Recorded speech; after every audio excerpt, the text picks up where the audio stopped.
Okay.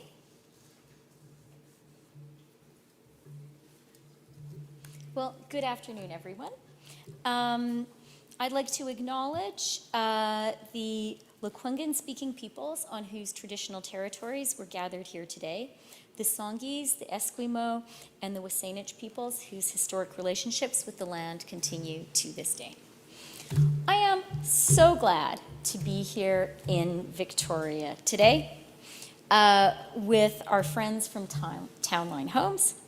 It's been really exciting for me to see our government's plan in action and to see the incredible work that's been done here at Hudson House, which is a beautiful new apartment building right here in the heart of incredible downtown Victoria.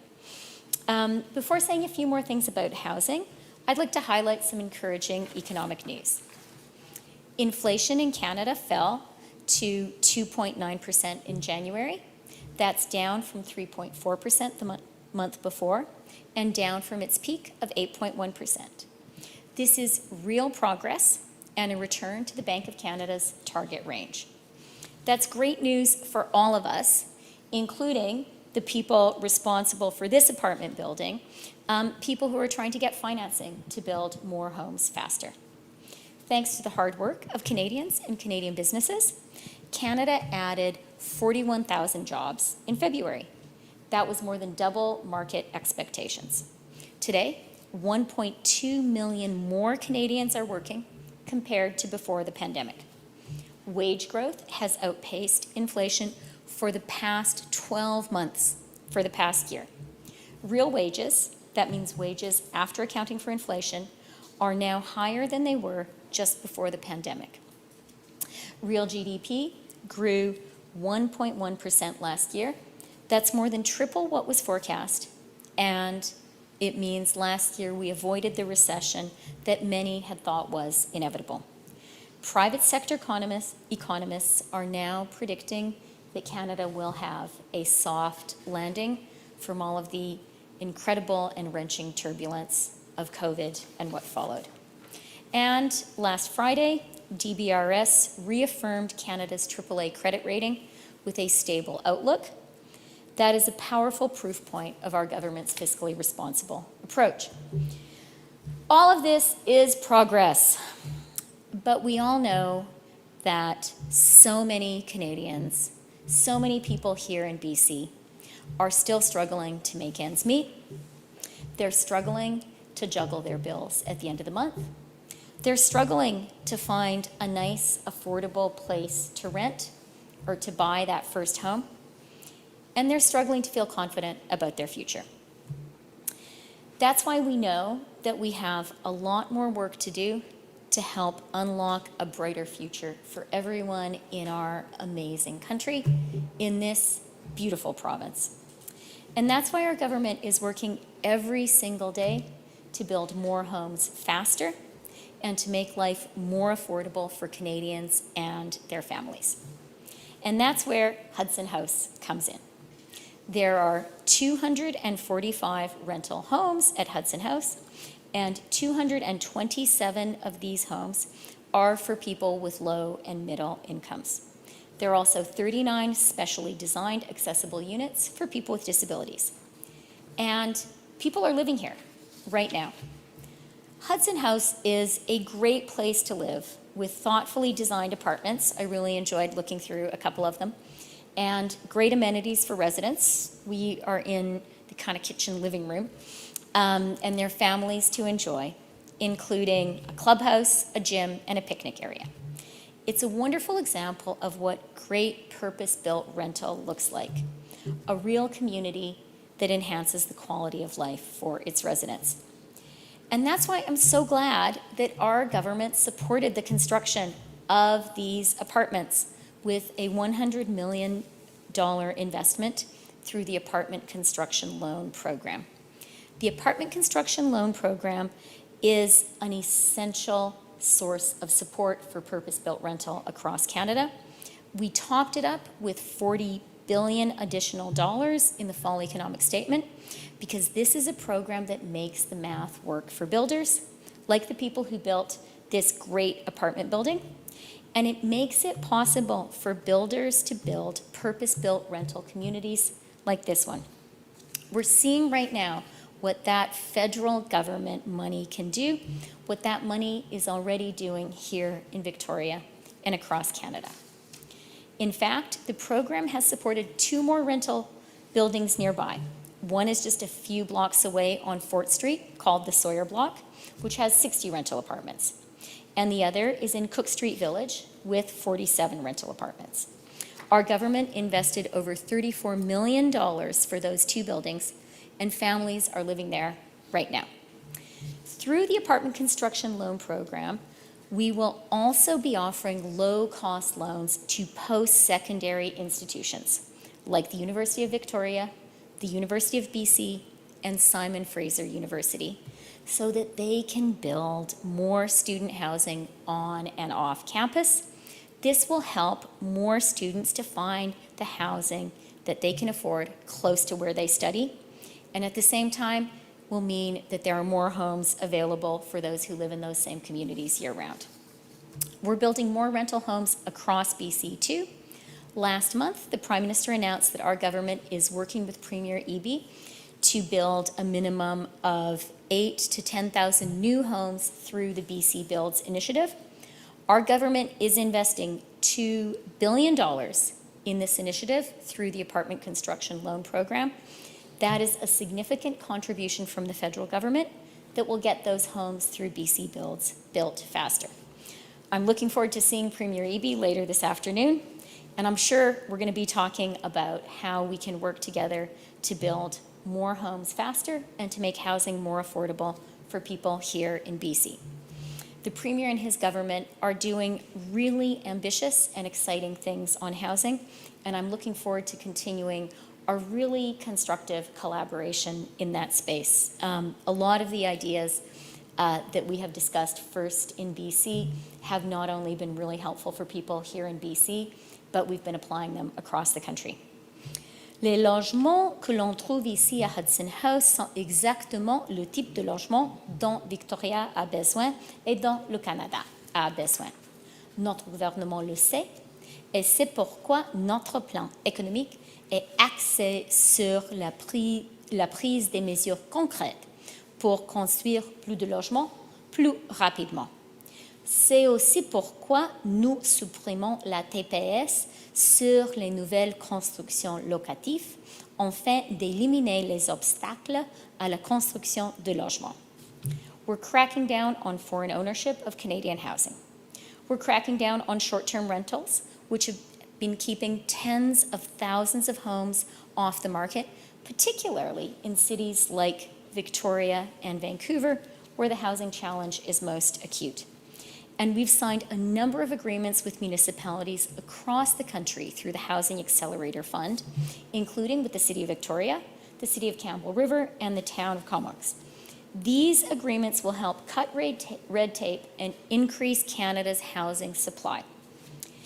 The Housing Accelerator Fund deals that we have done with BC municipalities alone will lead to the construction of nearly 120,000 new homes here in BC. That is moving the dial significantly, and I really want to thank the leaders of municipalities across BC that have been working so constructively with our government to make that happen. Here on the island, through the Housing Accelerator Fund agreements alone, more than 900 new homes will be fast-tracked over the next 3 years, and more than 16,000 over the next decade. This is a real win for people across the island. Our government is working hard every day to deliver for the people of Victoria, for the people of BC, and for Canadians from coast to coast to coast. And the great apartments that I saw in this building are a wonderful example of our economic plan in action. So I do want to thank everyone who worked so hard to build these apartments. I want to thank, I think, is Paolo here? He's the building manager. Hi, Paolo. I want to thank Paolo, who, it was really clear in the conversation with him how hard he works to build a community for the people who live here. Thank you very much. Paolo, Rick, Patrick, looking forward to you guys building even more homes faster here in Victoria and across BC. Merci beaucoup et je suis prête à répondre à vos questions. All right, it'll be one question, one follow-up. There is a microphone just over there for interested journalists. Please just state your name and your outlet. Alors, nous allons commencer en période de questions. Ce sera une question et une question en suivi. Veuillez juste noter votre nom et votre média. Sure. Thank you for taking my question, Minister. Really nice building, but I have to switch. And can you tell me your name and where you're... Oh, Mira Baines from CBC. Okay, hi. Hi. I'll have to shift topics to Haiti. What was decided in the incident response group meeting? You said that you won't put Canadian soldiers or police back in Haiti, so what can you do? Okay, well, thank you for the question. And I'm going to point to a really important conversation that the Prime Minister had yesterday with the Prime Minister of Jamaica. And I do want to thank Jamaica for its partnership with Canada and its important leadership in the Caribbean. After that conversation, the Prime Minister put out a statement making clear Canada's position. He said that Canada will continue to support the work of the Haitian National Police and our partners in the Caribbean to work under the UN-sanctioned mandate to work to establish security in Haiti. The two prime ministers also agreed that we will continue to work together to support the people of Haiti, very much working with our partners in CARICOM, in the Caribbean, to support the reaching of a political consensus in Haiti that will allow the holding of free and fair democratic elections and the reestablishment of democratic security in Haiti. Et maintenant, je peux répéter la réponse en français, si vous voulez. OK. Hier, le Premier ministre a eu une importante conversation avec le Premier ministre de la Jamaïque. La Jamaïque est un important leader dans la région et un partenaire extraordinaire pour le Canada.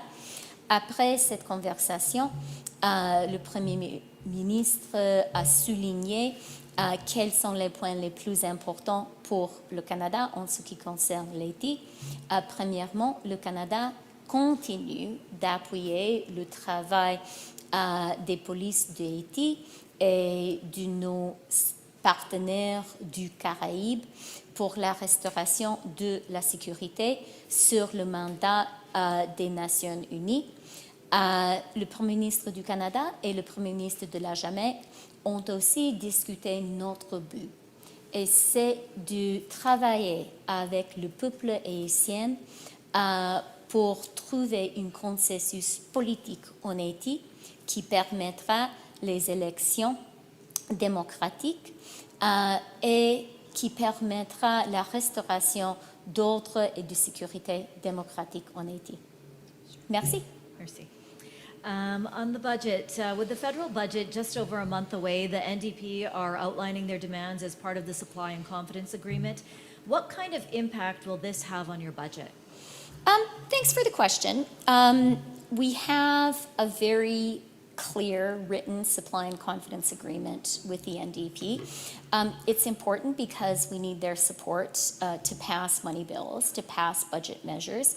The agreement itself was carefully worked out, and we have some very effective, constructive working groups on working through the specifics of that agreement. No surprises. All right, prochaine question. Next question. Yeah, thank you. I'll take it. Hi, good afternoon. Wolf Deppner, Black Press Media.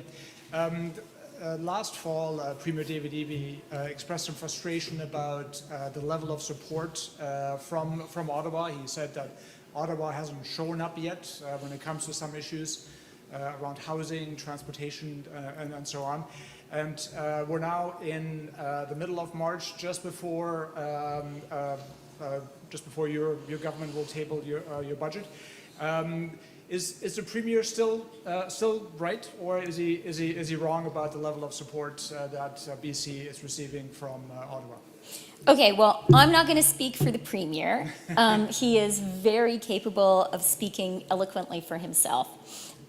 What I will say is BC is an incredibly important part of Canada. This is, BC is one of the central pillars of our country, an engine for economic growth for the country. And the provincial government of BC is a really excellent partner for our government. We have a lot of values in common. And from my perspective anyway, we work very effectively with the province of BC. I am absolutely confident that the federal government is there to support the people of BC in the areas that matter. We are there supporting the people of BC when it comes to early learning and childcare, an area that the province was a leader in, and we have provided a lot more additional money to let the people of BC get to affordable early learning and childcare across the province faster. On housing, we are working closely with the province of BC. I talked about those housing accelerator fund agreements with municipalities across the province. That's 120,000 new homes that are going to be built. We're very aware of the BC Builds program, which I think is accomplishing a lot. And that's why the Prime Minister was really glad to come here to do an announcement with Premier Eby about $2 billion from the federal government that are going into that program. I had a chance this morning quite by accident to run into your wonderful health minister on the way here. We were on the same helicopter. And that gives me a chance also to highlight really the extraordinary support that the federal government provided, working at that time with the health minister, with Premier Hogan, to provide $200 billion in healthcare support to the provinces and territories. So I really believe the federal government is there to support the people of Canada, whether it's healthcare, whether it's families and early learning and childcare, whether it is housing, and to support the people of BC. And I look forward to talking about all that with Premier Eby this afternoon. Follow-up if permitted, of course. Question regarding the budget, and one of the big points of contention that Premier Eby has brought up in the past was the sort of the differing support for different parts of the province when it comes to heat pumps, for example, and when it comes to rebates on various forms of fuel. And this was certainly an issue that came up in the fall. What, if any, update can you give on that particular file? Will BC receive the type of financial support that, for example, Atlantic Canada received or was announced back in the fall? Can you sort of comment on that aspect, and what, if any, additional goodies might you be able to sort of hint here when it comes to the federal budget? Thank you. Okay, well, thank you for the question. And I haven't had my meeting with Premier Eby yet. I am genuinely looking forward to it. We have a really constructive relationship with the province of BC, and in addition to working on specific things that the province may want and need, I find conversations with the leadership of this province, whether it's with Premier Eby, with Katrina, your finance minister, to just be generally useful for me in terms of thinking about what are the policies that Canadians need today. I think BC is a real leader, and I'm happy to learn from the BC experience. But I haven't talked to the Premier yet, so I don't know what is going to be at the top of his agenda. What I can say is what's at the top of the federal government's agenda when it comes to this budget is housing, housing, housing. I think that is the center of the concerns of so many Canadians. And I would say particularly working hard to unlock the promise of Canada for the younger generation, to be sure that for young Canadians, it is possible to have a good life, maybe to live in a nice apartment like this one, but also if you want to have your own home, that Canada is a place, that BC is a place where if you have a good job, if you work hard, that remains that is achievable as well. We have a lot of work to do to accomplish that, but that's something we really believe in. And again, I'm not going to put words in the Premier's mouth. He is more than capable of speaking for himself, but I do believe that that's a goal that the province shares as well. And I will maybe say also, you know, we are very like-minded with the province when it comes to early learning and childcare. The first deal we did after we announced a national early learning and childcare program was with the province of BC, and that really, I believe, unlocked the program for the rest of Canada. So I'll be happy to hear from BC on what's important for them in that area too. And then finally, you know, you spoke about climate. BC, again, is a national leader when it comes to climate action. I've been with Premier Eby at announcements around the province's clean tech industry. The investment tax credits that we unveiled in the 2023 budget are tremendously supportive for the BC industry in that space. And so I hope to have a chance to talk about that too with the Premier. Thank you. Next question. Prochaine question. Hi, Minister. It's Dirk Meisner. I'm a reporter with the Canadian Press in Victoria here. Yeah, hi, Dirk. Hi. So touching a bit more on what Wolf asked, when you go into this meeting with the Premier Eby later today, what are things that you want to bring to this meeting that you want to talk about in the conversation with him? Well, nothing sort of secret or surprising, and nothing different from what I've talked about here candidly with you and with Canadians.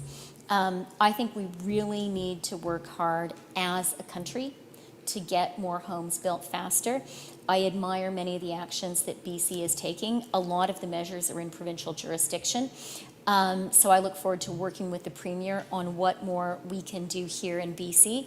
And if he gives me some ideas that we can apply to other parts of the country, I will be enthusiastic about that also.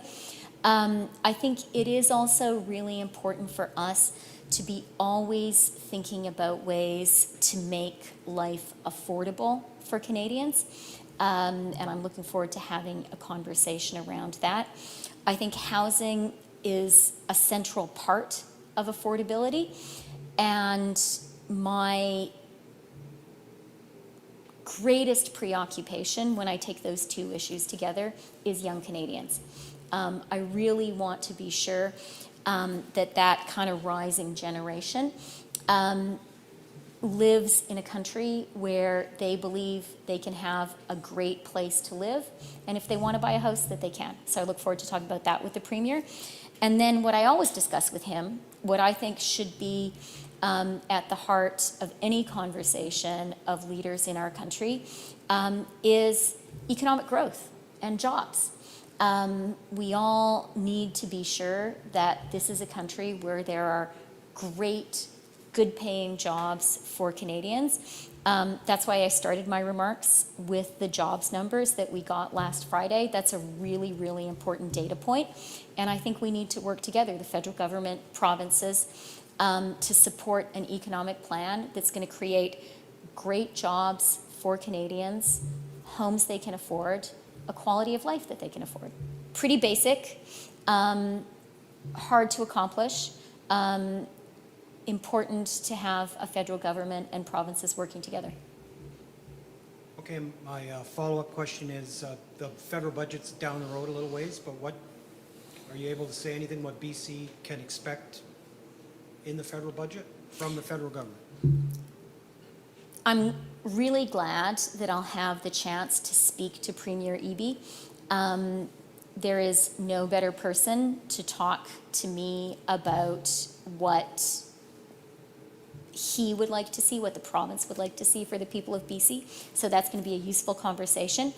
And beyond that, you know, for me, it's actually pretty simple. It is housing, housing, housing, supply, supply, supply, affordability, a strong economic plan that delivers great jobs, and a real focus on younger Canadians. Next question. Prochaine question. Okay. That concludes today's press conference. Merci. Thank you, everybody. Okay, yeah, thanks for coming. And by the way, are you guys all Victoria-based? How lucky you are to live in this amazing city. Wow. I'm originally from Alberta, and I don't know, people here may be old enough to be Margaret Lawrence readers. She has this line in the Diviners about how for prairie people, because her people are Manitoba-based, for prairie people, the real life version of dying and going to heaven is to move to BC. Whenever I come here, I think of that. No, I've been to Victoria. I've been coming to Victoria since I was 7 years old. Yeah, no, but every time I come here, I'm astonished at how amazing it is. So, glad to be here.